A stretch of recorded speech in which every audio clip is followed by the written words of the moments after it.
They all thought Olivia Reed was at home crying. In reality, she was buying a $10,000 dress and hiring the best private investigator in Sydney. The young woman in the scarlet red dress, clinging to Liam Parker's arm at the Grand Hyatt Sydney, didn't know three crucial things.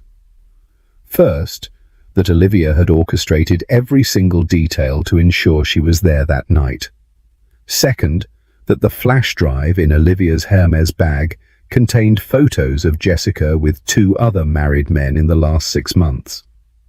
And third, and most importantly, that in 30 minutes, Jessica would leave that charity ball in tears like a child, while Olivia would become a legend the Sydney high society would be talking about for the next 50 years. Liam thought he was trading a boring wife for a luxury plaything. Jessica thought she was winning a fairy tale prince. Neither of them had any idea they had just awoken a queen. And queens don't forgive, they destroy with style. The September night at the Grand Hyatt Sydney was thick with ostentation and deceit.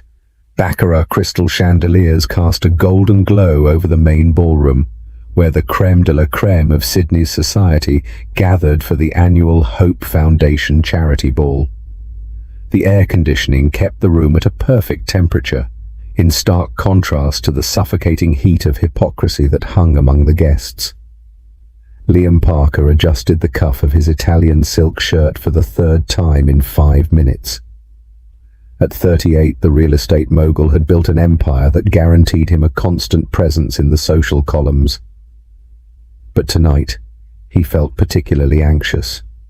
Not because of the event's importance, after all he had attended dozens of similar balls, but because of the company he had chosen to bring. Jessica Evans glided through the ballroom as if she owned the place. At 29, the young woman flaunted an artificial but striking beauty. Her platinum blonde hair fell in perfect waves over her bare shoulders, accentuated by a scarlet-red Valentino dress that Liam had bought especially for the occasion. The generous neckline and the fabric that hugged every curve of her body did not go unnoticed by the male gazes or the whispered comments of the socialite ladies. "Liam, darling!" The shrill voice of Fiona Harrison, wife of a federal senator, cut through the air like a knife. "What a surprise to see you here, and with company." Her eyes travelled over Jessica from top to bottom, a predatory analysis disguised as social politeness. "Fiona, always a pleasure." Liam forced a smile as he felt small beads of sweat form on his forehead. "This is Jessica Evans, my special consultant." Jessica laughed, a crystalline sound that echoed through the room. "Consultant? How modest, my love." Her blood-red nails caressed Liam's arm possessively. "We're much more intimate than that, aren't we?" Liam's discomfort was palpable, but Jessica seemed to feed on the situation. She had spent months planning this moment, the night she would finally be introduced to society as Liam Parker's new woman. In her young, ambitious mind, this was her official coronation. His legitimate wife, Olivia, had become a ghost-like figure in their conversations, a woman who preferred discretion to the limelight, and that to Jessica was a sign of weakness. "Where is Mrs. Parker?" Fiona's question was asked with the surgical precision of someone who knows exactly where to poke to cause pain. "I haven't seen her at any social events in a while." Liam swallowed hard. "Olivia has been busy with personal projects." "What a shame," Fiona murmured, though her tone suggested the exact opposite. "She was such an elegant woman. She always knew how to behave with class." The word "was" hung in the air like a death sentence. Jessica felt a pang of irritation. Why did everyone keep comparing her to that boring woman? Liam had told her that Olivia was dull, unadventurous, a wife who was content to stay at home reading books instead of accompanying him to important events. For Jessica, that only proved that some women were born to shine, while others were born to disappear. "Liam, I need to talk to you about the Marina project," interrupted David Williams, one of the company's minor partners. The relief on Liam's face was instantaneous. While the men moved away to discuss business, Jessica remained alone in the center of the ballroom, feeling like a queen on her throne. The flashes of social photographers found her constantly, and she knew her photos would be splashed across the gossip magazines the following week. Liam Parker's new flame, the businessman with a stunning companion. She could already imagine the headlines. The champagne flowed freely among the guests, and Jessica did not hold back. With every sip, she felt more confident, more in control of the situation. She approached a group of socialites she knew superficially from the salons and gyms of the eastern suburbs. "Jessica, what a stunning dress," commented Sophie Miller, a magistrate's wife. "Valentino?" "A gift from Liam," Jessica replied, emphasizing the intimacy. "He has exquisite taste in women's clothing." The women exchanged knowing glances. They all knew what that meant. Liam Parker was publicly flaunting his mistress, a behavior that, while not uncommon in these circles, still caused a stir when done so blatantly. "So, how are you adapting to your new position?" Sophie's question had a double meaning, and they all laughed discreetly. "Perfectly," Jessica replied, raising her chin. "I've always felt more comfortable in this environment than certain people who isolate themselves at home." The malicious comment about Olivia did not go unnoticed. The women present knew the unwritten code of high society well. When a wife stopped appearing at events, it usually meant she had lost the battle to a younger, more ambitious rival. Across the room, Liam tried to focus on the business conversation, but his eyes constantly wandered to Jessica. Part of him felt proud to be with a woman so young and attractive. It was a confirmation of his virility and success. Another part, however, began to question the wisdom of so openly exposing his extramarital affair. "She's a looker," David commented, following Liam's gaze. "But don't you think it's risky bringing the friend to an event of this caliber?" "Jessica isn't just a friend," Liam retorted, more defensively than he intended. "We have a serious relationship." "Serious?" David raised an eyebrow. "And your wife knows about this?" Liam looked away. Olivia knew, of course. How could she not? The rumors had been circulating for months, and he didn't even bother to be discreet. But Olivia, true to her reserved nature, had not made a scene or any threats. She had simply become even more reclusive, which Liam interpreted as a tacit acceptance of the new situation. "Olivia understands that our marriage has evolved into something different," he mumbled, sipping his scotch. In reality, Liam had married Olivia Reed 15 years ago for practical reasons. She came from a traditional family with important connections in the judiciary and politics, connections that were crucial for the growth of his business. Olivia was smart, cultured, a perfect wife on paper. But as the years went by, Liam began to see her as part of the furniture, always there, always reliable, but without the sparkle and excitement he had started to seek elsewhere. Jessica represented everything his wife was not: spontaneous, sensual, impressionable. When he met her at a law firm party where she worked as a receptionist, he was immediately attracted to her youth and her hunger for social climbing. It was easy to impress her with expensive dinners and lavish gifts.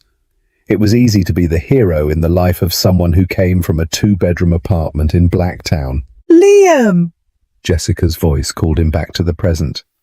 She was approaching with a radiant smile, followed by a man younger than him, whom he recognized as Finn O'Connell, heir to one of the country's largest fortunes. Finn was just telling me about the new art collection he recently acquired, Jessica said, her eyes gleaming with interest. Picassos, Van Goghs. It's fascinating. Liam felt a pang of irritation. Jessica was clearly flirting, and Finn, known for his reputation as a ladies' man, seemed eager to reciprocate. It was humiliating to have to compete for his own mistress's attention in public. Jessica, we need to talk to the event organizers, he interrupted, grabbing her arm. But Liam, Finn was inviting me to see his private gallery, she pouted. Another time, Liam replied curtly, guiding her away from the young heir. As they walked through the ballroom, Jessica murmured in his ear, You don't need to be jealous, honey. You know you're the only man in my life. The words should have reassured him, but Liam felt a growing unease. There was something about Jessica's attitude tonight, an excessive confidence, a presumption that her place was guaranteed, that deeply bothered him. Near the main table, where the event organizers and some important politicians were gathered, Liam spotted Marcus Black, an influential social journalist. The man was watching them with obvious interest, already mentally drafting the article that would appear in the column the next day. Liam Parker, long time no see. Marcus approached with a smile that didn't reach his eyes. And this beautiful young lady must be Mrs. Parker. The silence that followed was deafening. Liam felt his face flush, while Jessica, far from feeling uncomfortable, smiled even more widely. Not yet, she replied with a giggle. But who knows, maybe soon. The insinuation was crystal clear. Jessica wasn't content with just being the mistress. She had bigger plans, and she was announcing those plans to one of the most dangerous gossips in the city. Liam forced a nervous laugh. Marcus, this is Jessica Evans. Jessica, Marcus is one of the most respected journalists in Sydney. It's a huge pleasure, Marcus said, kissing Jessica's hand with exaggerated gallantry. I imagine we'll have much to talk about in the coming times. The veiled threat was not lost on Liam. Marcus Black had the power to make or break reputations with a single column. If he decided to turn the situation into a scandal, the consequences could be devastating, not just for his public image, but for his business. As they talked, the ballroom continued to fill up.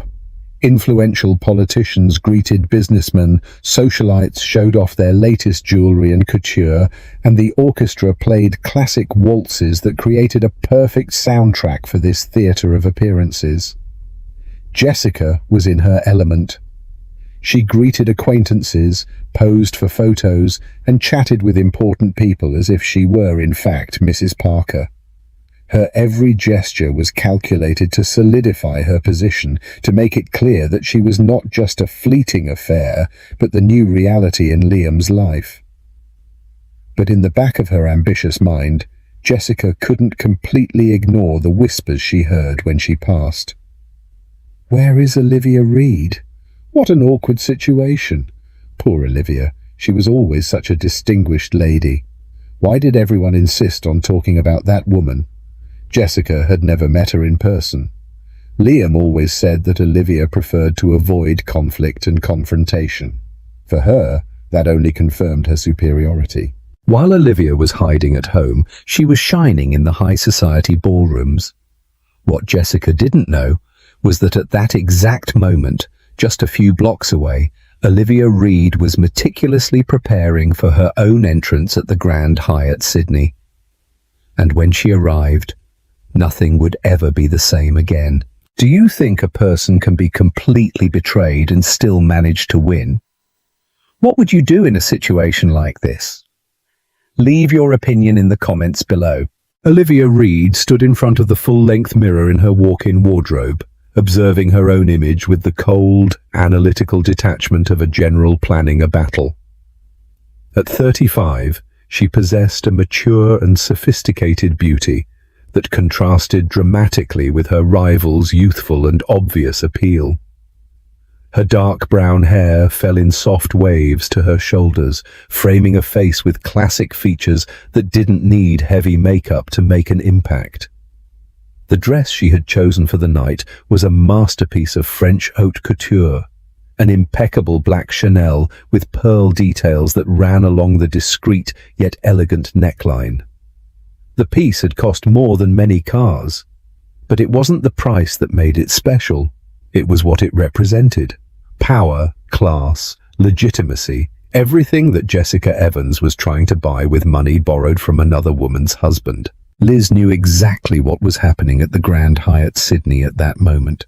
She had received no less than 15 calls from worried friends throughout the week, each of them eager to be the first to tell her about the public humiliation Liam was inflicting on her. What none of them knew was that Olivia had orchestrated every detail of this situation. "Mom, the car is here," announced Marie, her housekeeper of over a decade, appearing at the wardrobe door. The middle-aged woman looked at Olivia with equal parts admiration and concern. "Are you sure you want to do this?" Olivia smiled, the first genuine smile she had shown in months. "I've never been more certain of anything in my life, Marie." The truth was that Olivia had discovered Liam's betrayal long before any social gossip, not because she was particularly perceptive, but because Liam was embarrassingly careless. Receipts for expensive dinners for two when he was supposedly in business meetings, charges for jewelry and dresses on his corporate card, a woman's perfume on his clothes that was definitely not hers. For the first few months, Olivia had felt the familiar pain of betrayal, the bruised ego, the feeling of inadequacy, the questioning of where she had failed as a wife. But then, on a particularly melancholy Tuesday afternoon, something changed.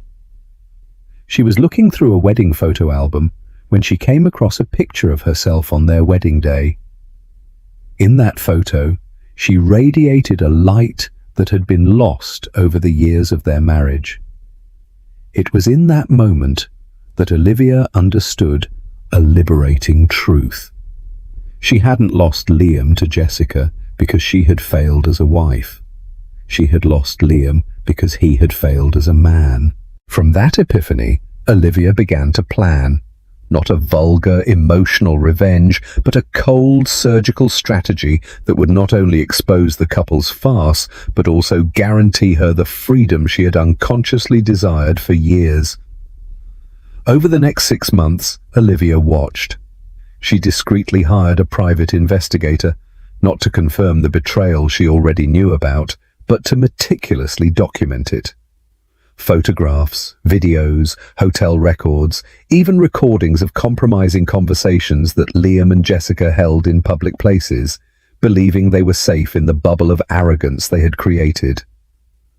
More importantly, Olivia used that time to reorganize her finances. Liam had always assumed she was financially dependent on him, a sexist and ignorant assumption. In reality, Olivia had inherited a considerable fortune from her paternal grandmother, investments in real estate and stocks that she managed personally without involving her husband. In addition, she had her own art consulting business that generated much more than Liam could have ever imagined. During her months of absence from social events, Olivia had also dedicated herself to herself in a way she hadn't in years. A personal trainer 3 times a week, regular aesthetic treatments, a complete wardrobe overhaul. Not to win Liam back. That bridge had been irreversibly burned, but for herself. That specific night, Olivia had chosen the Hope Foundation charity ball for precise strategic reasons. It was an event that brought together the core of Sydney's elite, people who had known her family for decades and who respected her lineage and class. It was also an environment where unwritten social rules worked in her favor. As much as they tolerated male excesses in private, The public exposure of a marital betrayal was still seen as a tasteless act that had to be punished. More crucially, Olivia knew Liam would bring Jessica to the ball. It was she herself who, through a mutual friend, had planted the idea in the ambitious young mistress's head. The Hope Foundation Ball is the most important event of the year, she had strategically commented during a lunch. It's where society truly shows itself. Olivia's private driver, Rob, was waiting for her at the building's entrance. He was a discreet and loyal man who had worked for the Reed family for nearly 20 years. He knew all the secrets, all the nuances of Olivia's life, and his discretion was absolute. "Good evening, Mrs. Parker," he greeted her, opening the door of the black Mercedes-Benz S-Class. "You look radiant tonight." "Thank you, Rob." To the Grand Hyatt Sydney. During the 30-minute drive, Olivia mentally went over every detail of her plan. She had timed her arrival for the exact moment the ball was at its peak, when all the important guests were already present, when the social photographers were most active, when Liam and Jessica were at their most relaxed and confident. Olivia's phone vibrated with a message from Genevieve Moore, a magistrate's wife and one of her oldest friends. "My love, they are making a shameful display of themselves. She's practically announcing herself as your replacement. Come soon and put an end to this farce." Olivia smiled as she read the message. Genevieve had always been her fiercest ally, a woman of the old guard who firmly believed that certain traditions and social hierarchies had to be respected. To Genevieve, Jessica was nothing more than a classless social climber, trying to occupy a place that didn't belong to her. Other messages followed, all from outraged friends, recounting Liam and Jessica's behavior. "She's wearing a red Valentino, completely inappropriate for a charity event," wrote Sophie Miller. "He introduced her as a special consultant, but she corrected him by saying they were much more intimate," added Fiona Harrison. Each message confirmed that Olivia's plan was working perfectly. Liam and Jessica were digging their own graves with an almost comical relish. Olivia thought about her life with Liam during the first years of their marriage. She had genuinely tried to be a good wife, supporting him in business, accompanying him to social events, keeping the house immaculate, being the perfect partner for every occasion. But Liam always seemed to see her as an expensive, well-behaved accessory, not as a true partner. As the years passed, she realized that Liam had chosen her not for love, but for social convenience. She brought respectability, family connections, and an image of an ideal wife that complemented his business ambitions. In return, he offered her financial security and social status, a commercial transaction disguised as romance. Olivia's awakening to this reality was gradual but irreversible. She began to notice how Liam ignored her during conversations at social events, how he interrupted her when she expressed opinions, how he assumed his own decisions were automatically correct without consulting her perspective. Small humiliations that accumulated over the years to form an unbearable weight. When she discovered the betrayal, Olivia initially felt devastated. But as she watched Liam's behavior with Jessica, the way he melted at her feigned naivete, how important he felt mentoring the ambitious young woman, she realized that she hadn't lost a true love. She had been freed from a burden. "We're arriving, Mrs. Parker," Rob announced, interrupting her reflections. Olivia looked out the window and saw the golden lights of the Grand Hyatt Sydney shining in the night. Dozens of luxury cars were parked at the entrance, while paparazzi and social photographers awaited the arrival of important personalities. The red carpet stretched from the pavement to the main door, bordered by lush floral arrangements. "Rob, give me 5 more minutes," Olivia requested. "I want my entrance to be memorable."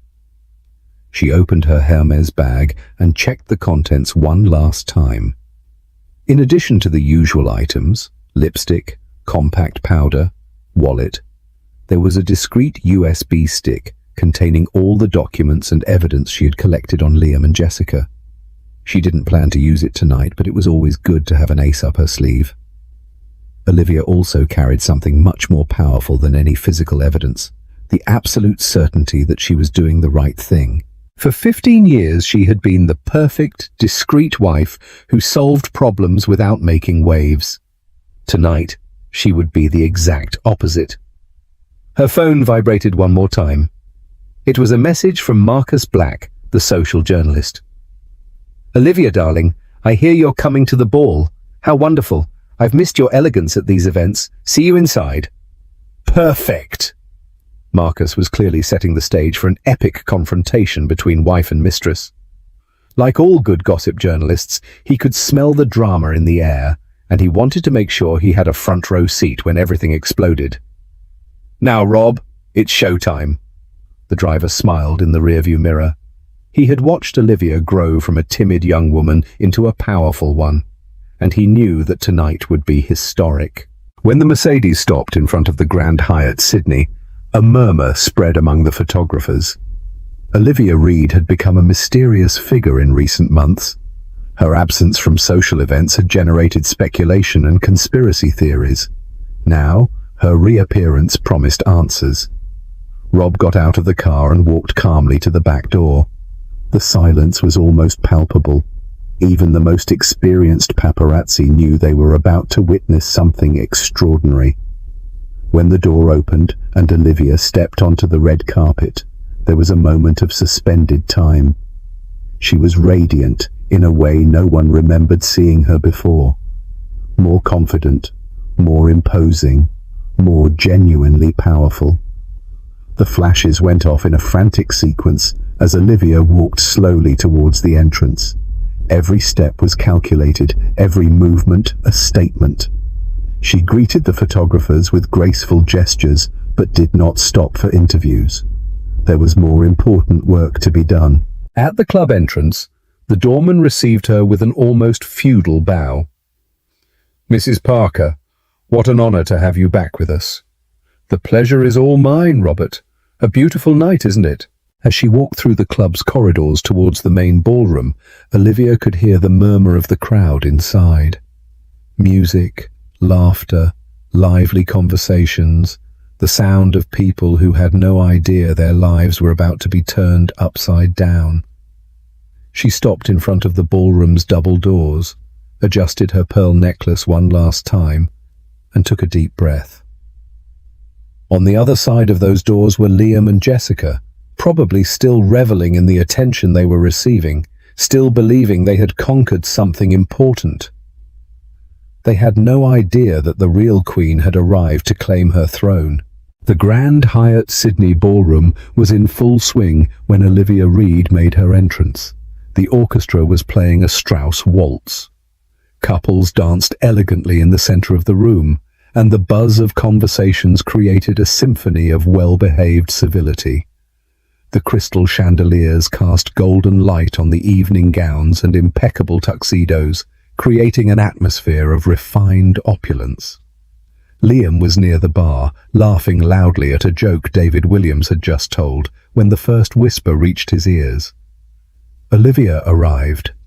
The smile froze on his face. He turned slowly, searching the crowd for his wife's familiar figure, but failed to locate her. A part of his brain still hoped it was a rumor, that someone had mistaken a brunette in a black dress for Olivia. "Liam!" Genevieve Moore's voice sounded behind him like the harbinger of a storm. "Your wife looks stunning tonight."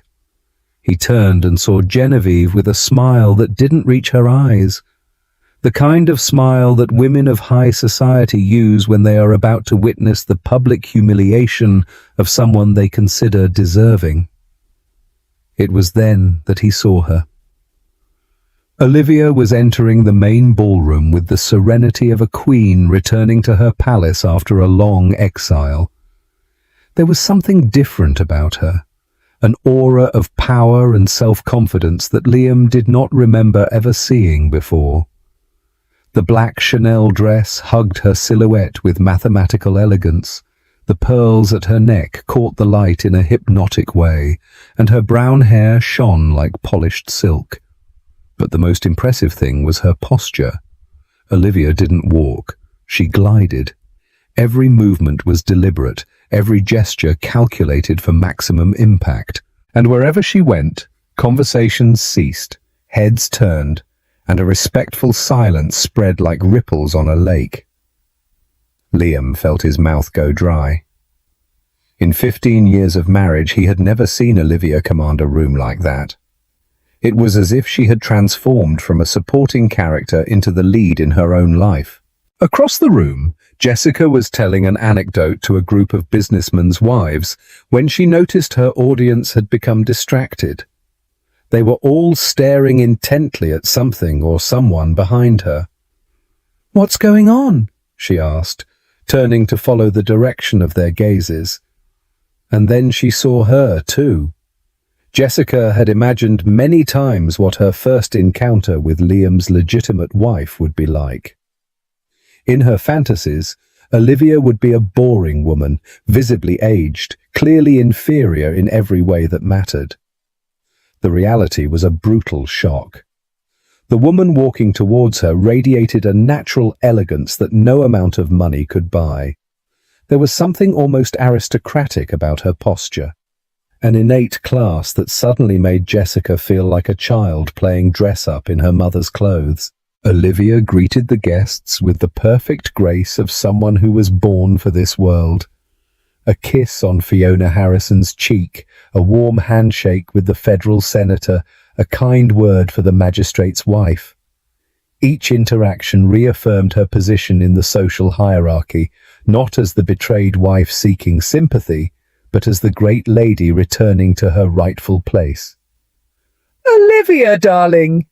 Sophie Miller's voice cut through the air like a crystal bell. The magistrate's wife approached with open arms, clearly thrilled to see her friend after months of absence. "What a joy to have you back! I've missed you so much!"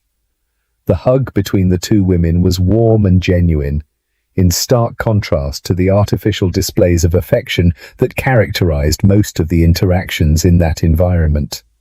Jessica watched the scene with growing discomfort, realizing for the first time that Olivia was not just Liam's wife. She was a respected and beloved figure in her own right in this society. "Sophie, you're radiant as ever," Olivia replied, her melodious voice carrying a tone of genuine affection. "How are you, Robert? I heard the nomination for the Supreme Court was confirmed." Yes, we're very happy. But tell me about you. Where have you been hiding all these months? We missed you so much." Olivia smiled with a mysterious elegance. "I've been taking care of some personal matters. Sometimes a woman needs time to reorganize her priorities." The answer was diplomatically vague, but loaded with undertones that were not lost on the women present. They all knew about the situation with Liam and Jessica, and now they were beginning to understand that Olivia's absence from social events had not been due to humiliation or despair, but to strategy. While Olivia talked, Liam remained paralyzed near the bar. Part of him wanted to approach, greet her as if nothing had changed, and maintain the facade of a harmonious marriage they had always presented in public. Another part, the cowardly and guilty part, just wanted to disappear. The decision was made by Jessica. The young woman, driven by a toxic mixture of jealousy, insecurity, and youthful arrogance, decided that she would not be overshadowed by an older woman, no matter how elegant she was. After all, she was the one with Liam now. She was the one wearing the expensive gifts, the one occupying his bed, the one with plans for a future with him. "Liam," she whispered, pulling him by the arm, "let's go and greet your wife. It's the polite thing to do." Liam swallowed hard. "Jessica, Maybe now isn't the best time." "Nonsense," she replied, already walking towards the group around Olivia. "We're all civilized adults here." Jessica didn't realize she was about to make the most catastrophic mistake of her young life. In her limited mind, this would be the moment of her official coronation, when she would introduce herself as Liam's new woman in front of his previous wife, permanently establishing the new hierarchical order. Olivia saw the couple's approach long before they got close. Her eyes met Liam's for a brief moment, and he visibly cringed under her gaze. It was as if she could see right through him, perceiving all the guilt, all the discomfort, all the cowardice he carried. Olivia forced a smile as he reached the group. His voice came out higher than he intended. What a surprise to see you here." The silence that followed was deafening. All the nearby conversations ceased. All eyes turned to the trio, and even the orchestra seemed to lower its volume, as if the musicians also wanted to hear what would happen next. Olivia looked at Liam for a long moment, her expression perfectly serene. When she finally spoke, her voice had the cutting coldness of tempered steel. "Liam, what an interesting coincidence." She paused, a calculated move, allowing his discomfort to intensify. "I thought you were in Melbourne this week. An important meeting with investors, wasn't that what you said?" The lie was exposed with surgical elegance. Liam had invented that excuse to explain his absence from home in recent days, when he was actually in a luxury hotel with Jessica, preparing for the ball. Now, confronted with his own dishonesty in public, he stammered, The meeting was cancelled at the last minute." "What a shame," Olivia murmured, her tone suggesting the exact opposite.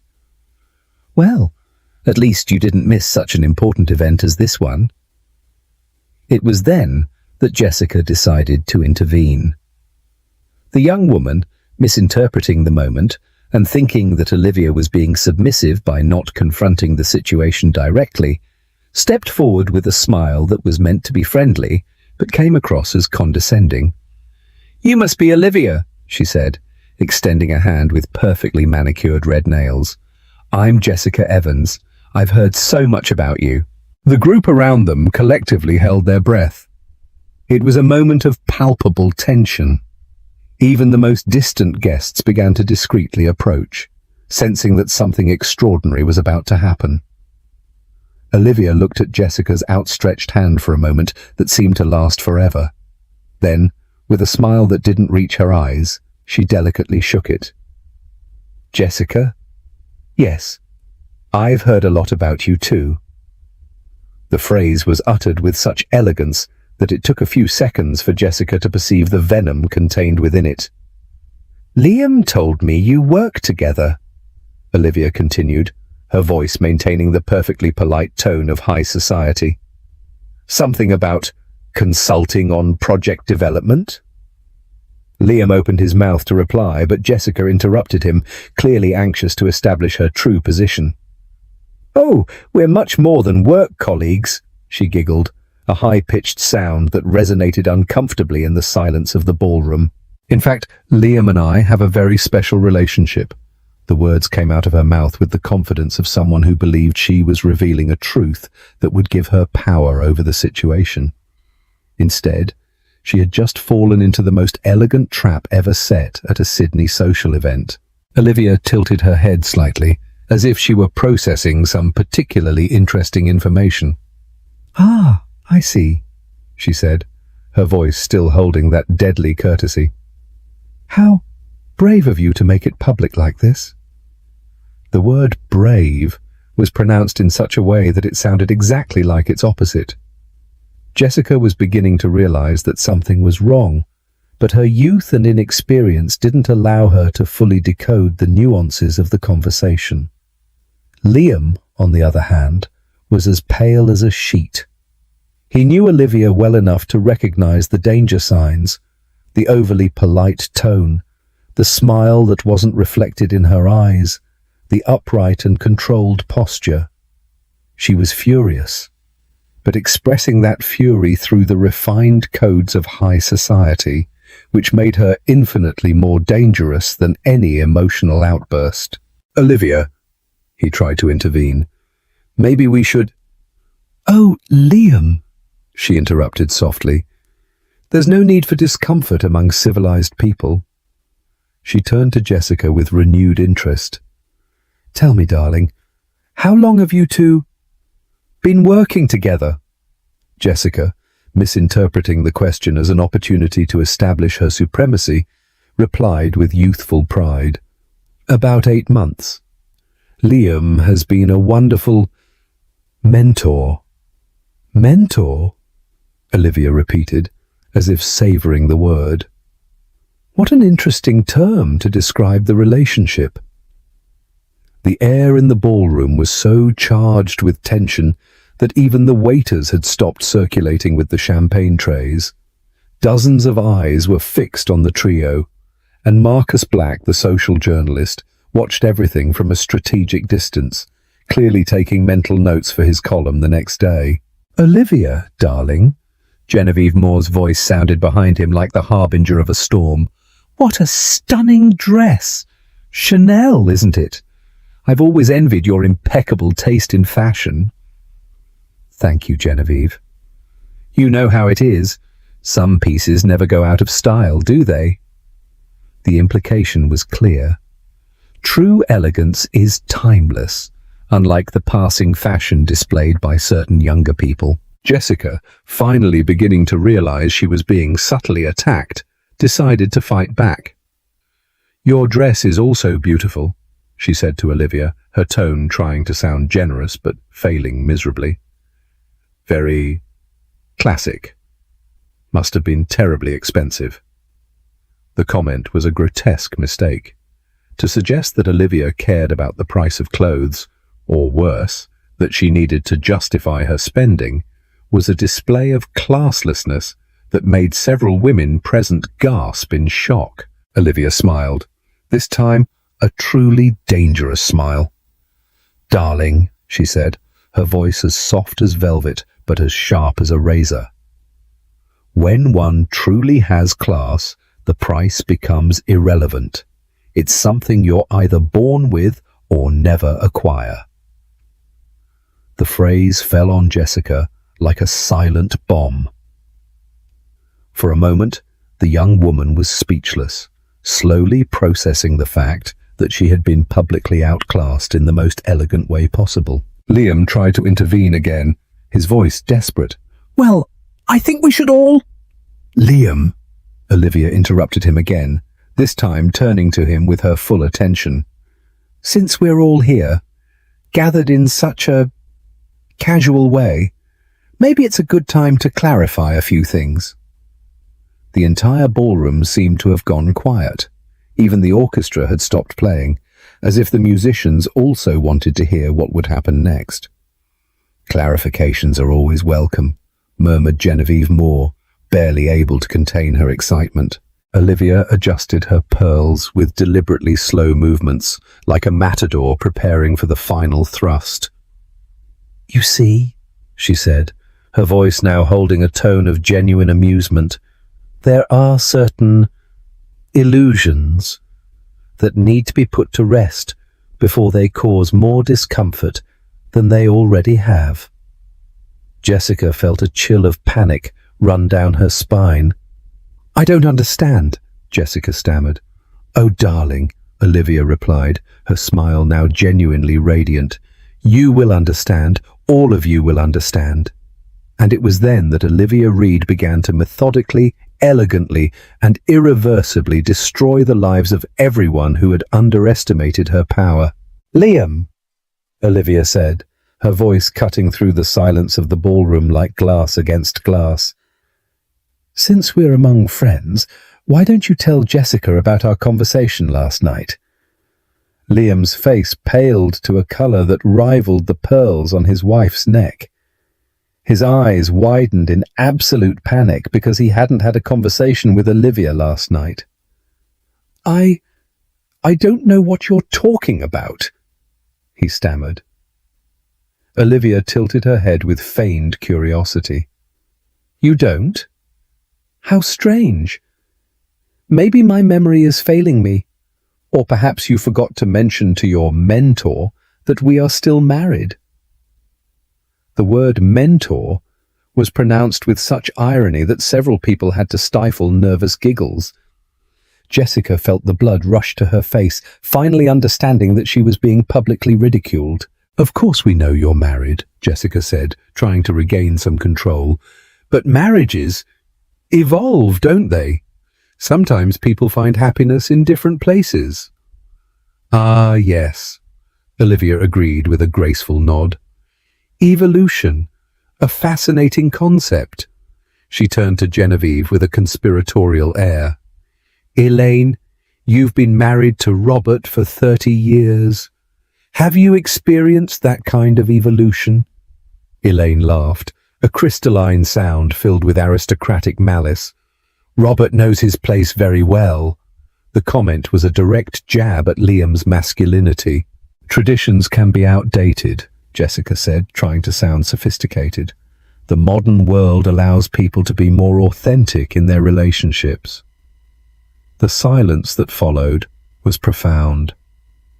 Olivia watched Jessica for a long moment.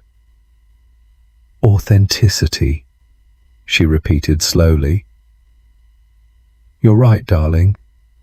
Authenticity is fundamental, which is precisely why I think it's time to be completely authentic about this situation. Liam tried to intervene desperately. Olivia, maybe now isn't the place. Oh, but it's exactly the right place, she interrupted him. After all, this is where you chose to make your association public.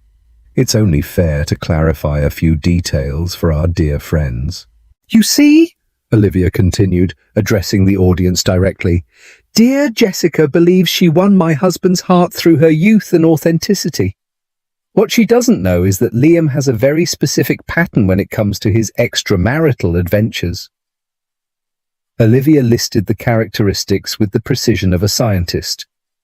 Young, ambitious women from humble origins who are easily dazzled by expensive gifts and promises of social climbing. In the last 15 years, there have been at least, 6 of them. The number fell on Jessica like a hammer. She wasn't special. She was just the latest in a long line. But the thing is, Olivia continued, you made one mistake none of the others made. You believed you had won. Jessica looked around, seeing pity mixed with aristocratic contempt. Liam never told me about the others. Of course he didn't tell you, Olivia said softly. Why would he? That would ruin the fantasy he creates for each of you. And what place is that? Jessica finally exploded. The place of the submissive wife who accepts everything in silence? Olivia smiled, a genuine, almost amused smile. Oh, my sweet girl, she said. You really don't understand, do you? I didn't come here to fight for Liam. I came to give him back to you. The silence was absolute. Give back? Jessica repeated, confused. Yes, darling, you can have him. Olivia opened her Hermes bag and took out a sealed envelope. The divorce papers were filed yesterday. You should receive the official notification on Monday. The envelope passed from hand to hand. Liam held it with trembling fingers. But we didn't even talk about this. We did talk about it. For 8 months, Liam, every time you came home with another woman's perfume, every time you lied, every time you treated me like furniture. His question revealed his true character. How much do you want? I don't want your money, darling. I have my own. My grandmother's inheritance is worth more than your company. Besides, my art consulting business grew quite a bit. So you're giving us your blessing? Jessica stammered. It's more like returning a defective product to the store. The phrase echoed like a gunshot. You can't humiliate me like this, Liam finally exploded. I did nothing but tell the truth. If the truth is humiliating, maybe the problem isn't with me. Carlos Black approached. Liz, can I have a statement for my column? You can say that I'm starting a new chapter in my life. I'm moving to Paris next week. I have some interesting projects waiting for me there. The word Paris fell on Liam like a final sentence. Jessica, attempting a last desperate move, said, At least now Liam and I can be happy together. Olivia looked at her with pity and amusement.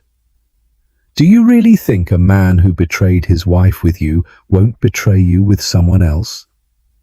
The truth of the statement hit Jessica like a punch. She looked at Liam, who was in total panic. Liam? She whispered. He didn't reply. Well, Olivia said, adjusting the pearls at her neck with an elegant and definitive movement, it's been a pleasure to clear all this up. Now, if you'll excuse me, I need to say goodbye to some dear friends before my trip. She turned to leave, but stopped. Oh, and Jessica? The young woman looked up hopefully. The red dress is beautiful on you, but for charity events, more sober colors are more appropriate. It's a matter of social etiquette. The final critique was delivered with such elegance that even the most experienced observers needed a few seconds to process the brutality. Olivia had just given a lesson in etiquette in the middle of a public humiliation. Chloe stood still, paralyzed by shame, while Olivia gracefully walked away. Liam remained by her side, but it was obvious he was in shock. Carlos Black watched with the sharp gaze of someone who had just witnessed the social story of the year. He was already drafting the headline, The Elegant Revenge. As Olivia circulated the ballroom, each conversation reaffirmed her position as the true winner of the night. She was going to Paris to be an art consultant for a prestigious gallery. The owner, Pierre Dubois, an aristocratic widower, was enchanted by her expertise and elegance. She was leaving behind the man who had lost everything due to his own incompetence. You are simply inspiring, Fiona Harrison told her. To transform betrayal into liberation, humiliation into triumph, it's a work of art. Across the ballroom, Jessica finally moved, like a sleepwalker waking from a nightmare. She looked around and realized she was the center of a very different kind of attention. Not admiration, but pity, mixed with malice. She was publicly unmasked as a naive and inadequate pretender. She had gambled on a man who was not even half the prize she had imagined. My only comment, she said to Marcus Black, is that some life lessons are too expensive to be worth it. With those words, Jessica left the room, leaving Liam alone with the weight of his own choices. 3 years later, Paris. The apartment in the chic 6th arrondissement had a view of the Eiffel Tower. Olivia Dubois was sitting on the terrace, drinking coffee while watching her 2-year-old twins, Henry and Bethany, play in the private garden. Pierre Dubois entered, carrying a tray with fresh croissants and the morning newspaper. Mon amour, he said, gently kissing Olivia's forehead. There's an interesting article here about Australia. What kind of article? About business bankruptcies. It seems a construction company called Parker Ventures went under last month. Liam? Apparently. The article mentions financial mismanagement and lawsuits. The owner, Liam Parker, is being investigated for fiscal irregularities. Olivia felt no pleasure in the news. That phase of her life was completely over. But there was a certain poetic justice in the fact that Liam, who had always considered himself her financial superior, had lost everything due to his own incompetence. And the young woman who was with him that night at the Grand Hyatt Sydney? Pierre asked. Jessica? Olivia thought for a moment. I heard she married a dentist in Melbourne. She apparently learned her lesson about not betting on losing horses. Pierre laughed. You are terrible, ma chérie. But justice poétique, as we say. As she watched the children play in the Parisian garden, Olivia reflected on that night at the Grand Hyatt Sydney 3 years ago. She had planned every detail of that public humiliation, but she now realized that the real victory hadn't been in destroying Liam and Jessica that night. The real victory was this: a life built on her own terms, with a man who loved her completely, children who filled her heart, and a career that fulfilled her soul.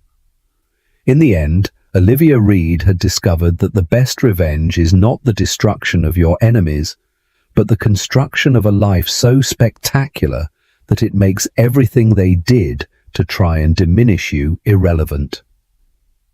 Do you think a person can be utterly betrayed and still manage to win in the end? What would you do in a situation like this? Let us know in the comments below, and don't forget to like this video and subscribe to the channel.